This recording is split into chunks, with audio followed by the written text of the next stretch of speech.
मुआज़िज़ दोस्तों, क्या कभी आपने सोचा है कि अगर इंसान कुदरत के कारनामों में मदाखलत करे तो वो नई मखलूकात भी पैदा कर सकता है? जी हाँ, आज हम आपको दिखाएंगे दुनिया के ऐसे जानवर जो कुदरत के नहीं बल्कि इंसान के बनाए हुए हैं।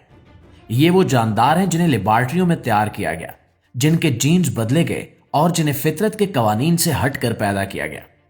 कुछ को बीमारियों से बचाव के लिए बनाया गया, कुछ को तिजारती फायदे के लिए और कुछ महज तजुर्बात के शौक में।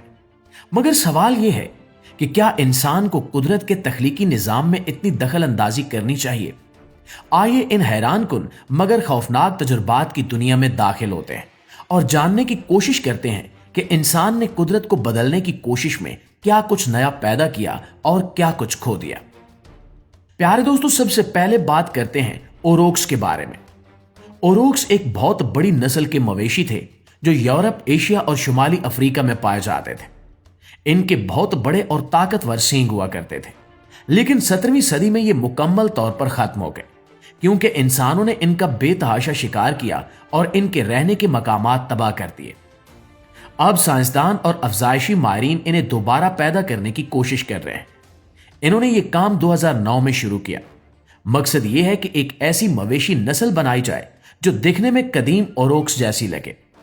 इसके लिए वो बैक ब्रांड नामी तरीका इस्तेमाल कर रहे हैं, यानी ऐसे मवेशियों की अफजाइश जिनके डीएनए में ओरोक्स की खसूसियात पाई जाती हैं।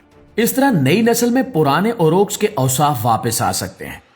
ताहम कुछ लोग इस पर फिक्रमंद हैं। इनका मानना है कि जो जानवर कुदरत ने खत्म कर दिए, इन्हें वापस लाना कुदरत के निजाम के खिलाफ है। मगर इन खदशात के बावजूद यह मंसूबा काफी हद तक कामयाब रहा और कुछ नई नस्ल के मवेशी काफी हद तक ओरोक्स जैसे दिखाई देते हैं। याद रहे कि इंसानों ने तकरीबन 10 से 11 हजार साल पहले मशरक़े वुस्ता में सबसे पहले ओरोक्स को पालतू बनाया था और आज गाय की जो नस्लें हमारे पास हैं वो उन्हीं ओरोक्स की औलाद है। दोस्तों, अगले नंबर पर बात करते हैं फीदरलेस चिकन यानी परों के बगैर मुर्गी के बारे में। ये एक अजीबो गरीब किस्म की मुर्गी है जिसे इसराइल के साइंसदानों ने 2000 के अवाइल में तैयार किया था। इन्होंने मुर्गी के जीन्स में तब्दीली की ताकि इसके जिस्म पर पर न उगें। इसका मकसद था कि गर्म इलाकों में मुर्गियों को ज्यादा आसानी से पाला जा सके और इनके लिए पंखे या एयर कंडीशंस की जरूरत ना पड़े। इससे मुर्गी पालने का खर्च भी कम होता है, लेकिन बगैर परों वाली मुर्गी देखने में काफी अजीब लगती है। इसकी जिल्द गुलाबी और शिकनदार होती है जो बहुत नाजुक होती है और आसानी से जख्मी हो सकती है। यह मुर्गी अपने जिस्म का दर्जा हरारत खुद से काबू में नहीं रख सकती, इसलिए बहुत ज्यादा गर्म या सर्द मौसम में इन मुर्गियों का जिंदा रहना दुश्वार हो जाता है। बहुत से लोग इस जीनियाती तब्दीली को गैर फितरी समझते हैं क्योंकि इससे मुर्गी अपनी बुनियादी फितरी आदात जैसे जमीन खोदना और शिकारियों से बचने की आदत पूरी नहीं कर पाती।